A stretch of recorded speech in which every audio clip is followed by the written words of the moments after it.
माझं नाव आहे रावसाहेब वामन भगत, राहणार कळंबेश्वर, तालुका मालेगाव, जिल्हा वाशिम. इथला मी रहिवासी आहे. काल 22/9/2024 मध्ये रात्रीला 10 वाजतापासून एवढा आमच्या गावामध्ये पाऊस झाला की त्या पावसाच्या अक्षरशः असे काही घरं वाहून गेले. माझं शेत, माझ्या शेजारच्याचं पूर्ण लोकांचं शेत वाहून गेलं. आज एवढा आम्ही आर्थिक परिस्थितीत नाजूक असताना आम्हाला शासनाने कोणत्याही प्रकारची आत्तापर्यंत आमची दखल घेतलेली नाही. तर माझं म्हणणं एवढंच आहे की बाबा, शासनाने जसं मुख्यमंत्री लाडकी बहीण योजना चालू केली, तसंच शासनाने आमचा या मुख्यमंत्री लाडकी ज्या मोरणा नदीपासून आमचं संरक्षण व्हावं याकरिता आम्हाला एक तर संरक्षण भीत द्यावी. आज माझं कमीत कमी नुकसान 2 ते 2.5 लाखाचं झालेलं आहे. तरी शासनाने याच्याकडे आत्तापर्यंत आम्हाला कोणताही शासनाचा अधिकारी आलेला नाही किंवा आम्हाला कोणतंही सहकार्य मिळालं नाही.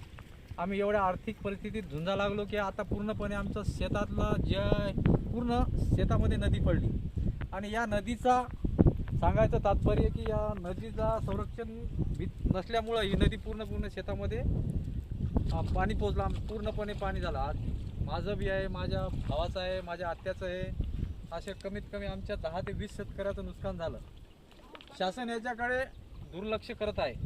शासनाने काळजी घ्यावी, नाही तर आम्हाला या काळजी नाही घेतली, आमच्या शेताचं पुनर्वसन जर नाही झालं तर आम्ही कलेक्टर ऑफिसच्या समोर जाऊन आत्मदहन करीन, याची कृपया नोंद घ्यावी. आणि आम्ही या व्हिडिओद्वारे तुम्हाला पाठवित आहे की आम्ही अल्पधोरक शेतकरी आहे. आणि या शेतकऱ्याची खरोखर जर आपल्या शिंदे सरकारला जाणीव असेल तर खरोखर त्यांनी आम्हाला शेतकऱ्याला आर्थिक मदत लवकरात लवकर पोहोचावी. अन्यथा आमचं कसं पूर्ण कुटुंब उघड्यावर पडलेलं आहे. आता हे माझी शेती आहे. या शेतीमध्ये मला सोयाबीन कमीत कमी 30 ते 40 क्विंटल होणारं सोयाबीन आता या वाहून गेल्यामुळं 5 ते 10 क्विंटल बी होण्याला शक्यता नाही. आणि सांगायचं म्हणजे आता आम्हाला मुलं आहेत. आता मुलाला काय खाऊ घालावं आम्ही? आता ही अशी शेतात नदी तयार झाली आणि या नदीचा अजून प्रशासनाचा एकही कर्मचारी आमच्याकडे आलेला नाही. आणि हे कर्मचाऱ्यांना आम्ही वारंवार फोन करतो की साहेब या आमची दशा बघा, पण या दशाला बघायला ते तयार नाही. ते म्हणतात शासनाचा अहवाल येऊ द्या, अहवाल आल्याच्या नंतर येतो. किंवा आमच्या विधानसभेच्या मतदारसंघाचे आमदार साहेब यांनी बी याच्याकडे लक्ष द्यावे.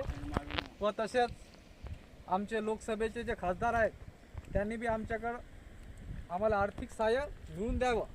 आणि आर्थिक सहाय्य दिलं तर खरोखरच तुम्ही शेतकऱ्याच्या पाठीमागं हा, आणि शेतकऱ्याला मदत जर दिली तर खरोखर शेतकरी तुमच्या पाठीशी उभा राहील, याची तुम्ही जाणीव घ्यावी. या व्हिडिओच्या मार्फत, कारण आम्ही ते एक सामान्य लोक, आम्ही ते एक तर आमच्याकडं पुन्हा चॅनलवाले येऊ शकत नाही, म्हणून आम्ही या व्हिडिओद्वारे तुम्हाला कळवत आहे. याची नोंद कृपया घ्यावी हात जोडून, नाही तर आम्ही शासनाच्या समोर जाऊन कलेक्टरला ऑफिस जाऊन आत्महत्या करण्यास आम्हाला प्रवृत्त करू नका, याची तुम्ही जाणीव घ्या. कारण शेतकरी जर जगला तर हा देश जगेल. आपल्या देशाचे पंतप्रधान सुद्धा सांगतात की शेतकरी हा समृद्ध झाला पाहिजे. पण समृद्ध व्हायच्या हे विनाशाच्या मार्गाकडे चाललेला आहे. आणि मोरणा नदी आहे. मोरणा नदी असल्यामुळे इथं एक अणिकट बांधलेला आहे. तो बंधारा आहे. त्या बंधाऱ्याची नादुरुस्ती आहे. त्या बंधाऱ्याला आम्ही वारंवार पाठपुरावा करत आहे की बंधाऱ्याचं काम करा, आम्हाला संरक्षण भीत द्या. पण त्यांनी बी आमच्याकडे दुर्लक्ष केलेलं आहे. आणि हे असं करता करता आता आमचं जीवन संपण्याच्या जगाव कसं. माझी आत्या आहे. मग आत्याचं बी पूर्णपणे शेती वाहून गेलेली आहे. बोल का ते भेटणं होते.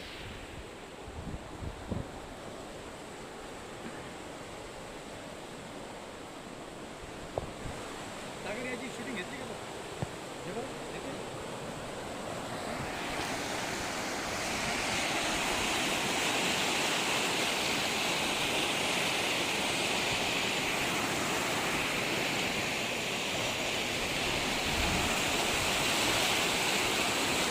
हा बघा, या मोरणा नदीवरला हा अॅनिकेट बांधलेला आहे.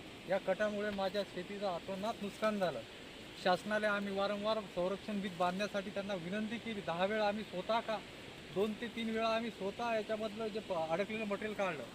पण शासन याच्याकडे सांगता आम्ही देतो, हो पुढच्या वर्षी देतो, असं करता करता वर्ष चालले. आणि शेतामुळे माझ्या या अॅनिकेटमुळे माझ्या शेतामध्ये असा हा नदी पडली.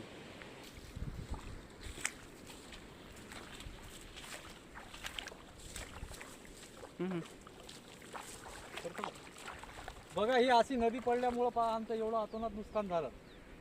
पुन्हा या बंधाऱ्यावाल्यांना विनंती केली, साहेब लोक येतात नुसतं म्हणतात पुढच्या वर्षी बांधतो, या वर्षी बांधतो, असं बांधायचं काही त्याचं कल्पना नाही. त्यांना वारंवार हात जोडून विनंती करून सुद्धा आमच्याकडे दुर्लक्ष करीत आहे.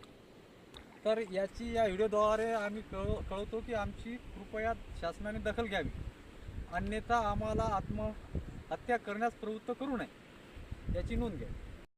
काय करा